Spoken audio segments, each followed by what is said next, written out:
आज हम प्रश्न संग्रह 7.2 देखेंगे जो प्रतिलोम विचरण पर आधारित है।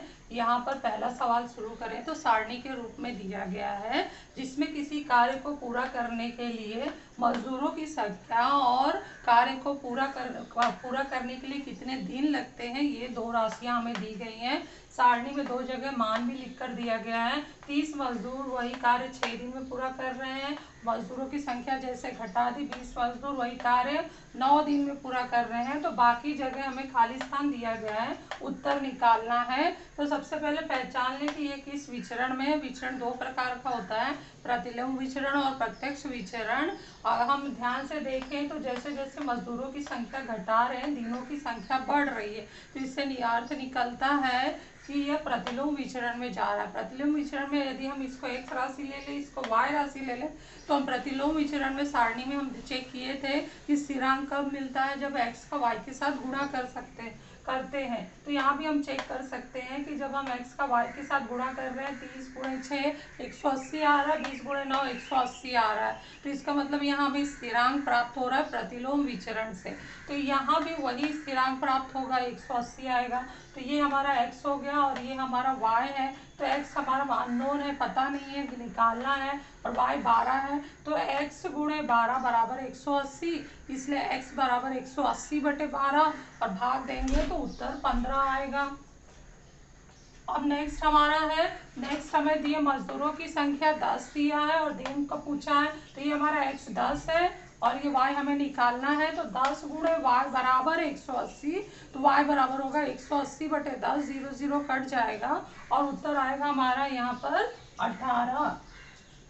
नेक्स्ट यहाँ पर है, दिनों की संख्या 36 दी है, मजदूर पूछा है, मतलब x हमें निकालना, y दिया है। तो x × 36 बराबर 180, तो x बराबर होगा 180/36, भाग देने पर उत्तर आएगा 5।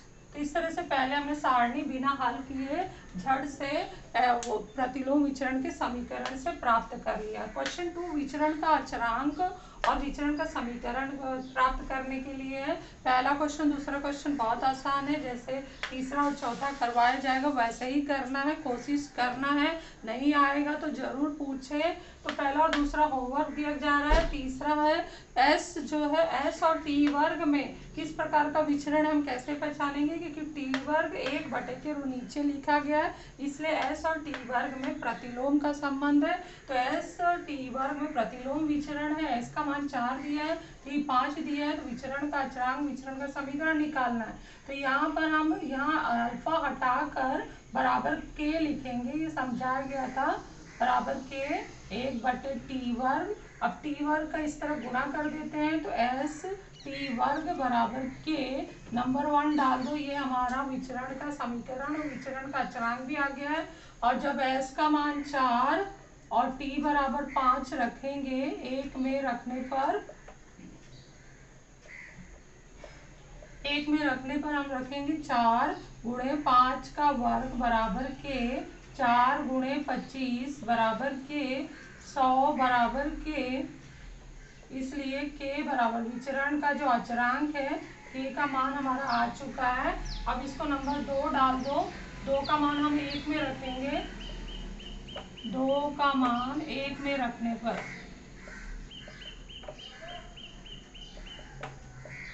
तो s × t वर्ग बराबर k का मान कितना है 100, ये हमारा आ गया विचरण का समीकरण।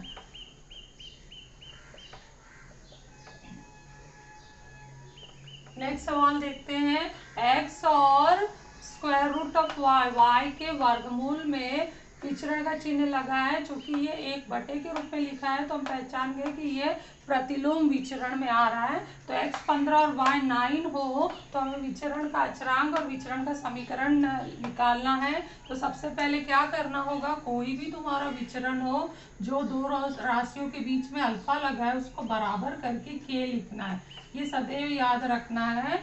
और उसके बाद जो जैसा भी हमारा दूसरा राशि लिखा है, चाहे ऊपर लिखा है चाहे नीचे लिखा है, वैसे लिख देना है। अगर नीचे लिखा है तो तिर्यक गुणा कर दो, इस तरफ y ले आओ, तो ये समीकरण हमारा तैयार हो जाएगा। x × √y बराबर के, इसको नंबर 1 डाल दो, यही हमारा विचरण का अचरांक भी देगा और समीकरण भी देगा। ये सबसे महत्वपूर्ण लाइन है। अब x का मान रखो, x बराबर 15 और y बराबर 9 1 में रखने पर, तो x है 15 गुणे करनी में वर्गमूल में 9, तो 9 का वर्गमूल यहाँ लिखा गया और फिर के, तो 15 गुणे 9 का वर्गमूल 3 होता है के 45 बराबर के, इसलिए के बराबर 45 हमारा पहला उत्तर आ चुका है। इसको सेकंड नंबर डालो। फिर 2 का मान, ये विचरण का अचरांक है, 2 का मान 1 में रखो, 2 का मान 1 में रखने पर बड़े आसानी से सवाल हल हो जाता है और 2-2 नंबर मिलता है इसमें। तो 2 का मान जब हम 1 में रखेंगे तो ये हमारा हो गया x रूट y बराबर के क्या है 45 स्क्वायर रूट है ये, और ये हमारा कहला रहा है विचरण का समीकरण। क्वेश्चन 3 देखते हैं। सेबों के ढेर से सभी सेब पेटी में भरे जाते हैं। प्रत्येक पेटी में 24 सेब रखें तो उसे भरने के लिए 27 पेटियां लगती हैं। यदि प्रत्येक पेटी में 36 सेब रखें तो उसे भरने के लिए कितनी पेटियां लगेंगी। सवाल में कहीं भी प्रत्यक्ष विचरण और प्रतिलोम विचरण का कुछ नहीं लिखा है, तो जब भी कोई सवाल पढ़ो उसे समझो कि ये किस विचरण की ओर जा रहा है। तो पहले तो पहचानेंगे कि राशि क्या है, कौन सी 2 बातें हैं। तो है ये सेबों की संख्या और पेटियों की संख्या। तो हम मान लेते हैं उसको चरांक में मान लेते हैं कि x है और एक y है। तो पहले सवाल यहाँ शुरू कर देते हैं, साथ साथ में समझते हुए भी जाते हैं। माना सेबों की संख्या बराबर x तथा पेटियों की संख्या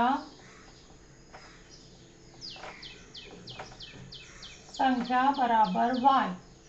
अब इसमें किस प्रकार का विचरण है, जैसे जैसे हम सेबों की संख्या बढ़ाएंगे पेटियों की संख्या कम होती जाएगी। तो मतलब हम समझ रहे हैं कि सेब अगर हम कम भरते हैं तो पेटियों की संख्या बढ़ जाएगी। सेब अगर एक पेटी में ज़्यादा भर देते हैं तो पेटियों की संख्या कम हो जाएगी। तो इससे हमें पता चलता है x और y में प्रतिलोम विचरण का संबंध है। तो विचरण और ये विचरण अल्फा, ये तो दोनों में ही लगता है अल्फा, लेकिन हम यहाँ कैसे पहचाने, कैसे लिखेंगे प्रतिलोम आ जाए तो 1/y।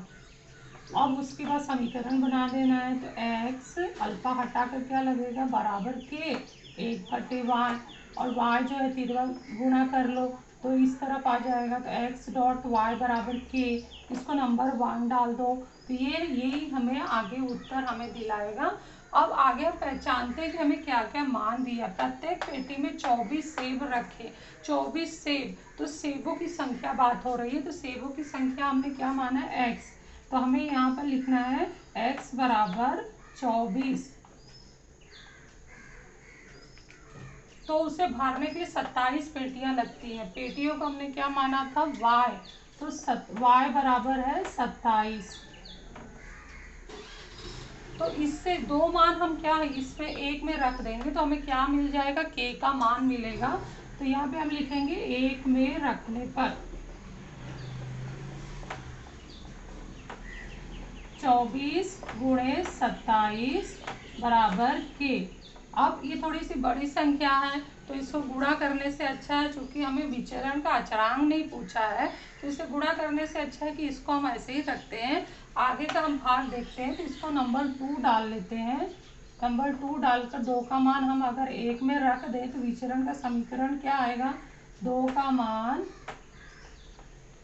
गुणा भी कर सकते हैं 1 में रखने पर, क्योंकि बड़ी संख्या गुणा करने में थोड़ा समझ आएगा। तो इसको ऐसे ही रखते हैं हम, x y बराबर 24 गुणे 27। नंबर 3 डालकर रखते हैं। अभी अगला लाइन पढ़ते हैं। यदि प्रत्येक पेटी में 36 सेब रखे तो सेबों की संख्या मतलब x बराबर 36, तो उसे भरने के लिए कितनी पेटियां लगेंगी, कितनी पेटियों की संख्या y था तो वह y हमसे पूछा है। तो x बराबर 36 हम इसमें रखेंगे नंबर 3 पे।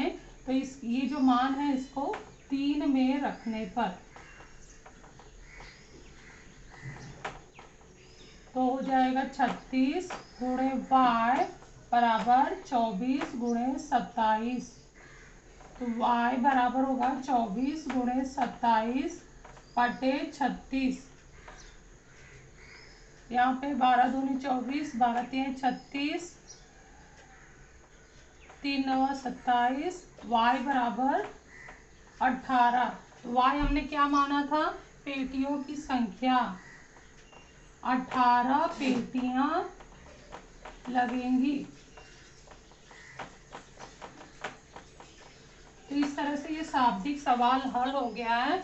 हमारा 7.2 पूरा हो गया है, क्योंकि 7.2 में हमारा 5वां और 6वां सवाल कैंसल है और क्वेश्चन 4 जो है वो हल करने के लिए नहीं है, साधारण सा समीकरण बनाना है। तो यहाँ जो भी थोड़ा सा जगह या नीचे दिख रहा है, यहाँ मैं समझा देती हूँ, या आप मौखिक ही समझ लो और कर सकते हो। क्वेश्चन 4 दिया गया है, नीचे दिए गए कथन के विचरण का चिन्ह का उपयोग करके लिखिए। पहला है ध्वनि की तरंग दैर्घ्य की लंबाई L और बारंबारता F में प्रतिलोम विचरण का संबंध है। बहुत आसान है। L विचरण यानी अल्फा का चिन्ह और प्रतिलोम है, तो F को हम कैसे लिखेंगे? 1/F। तो अभी यहाँ अगर समझ सकते हो, नहीं तो ये सवाल वो हो जाएगा, खराब हो जाएगा, इसलिए मैं नहीं बता रही हूँ। L विचरण का चिन्ह 1/F लिखेंगे। दूसरा है दिए के प्रकाश की तीव्रता I और दिए के पर्दे के बीच की दूरी D के वर्ग में प्रतिलोम विचरण का संबंध है। तो जो I है, I और विचरण अल्फा का चिन्ह लगाना है और D के वर्ग में प्रतिलोम का विचरण संबंध है। तो I अल्फा लगाएंगे और 1/D वर्ग लिखेंगे। बस इतना छोटा सा उत्तर है, सांकेतिक भाषा में लिखकर क्वेश्चन 4 पूरा हो जाएगा। इसको हल नहीं करना है। 5 और 6 कैंसल है और इस तरह से हमारा ये 7.2 पूरा हो जाता है। इसको अच्छे से वीडियो को समझकर हल कर लेना है।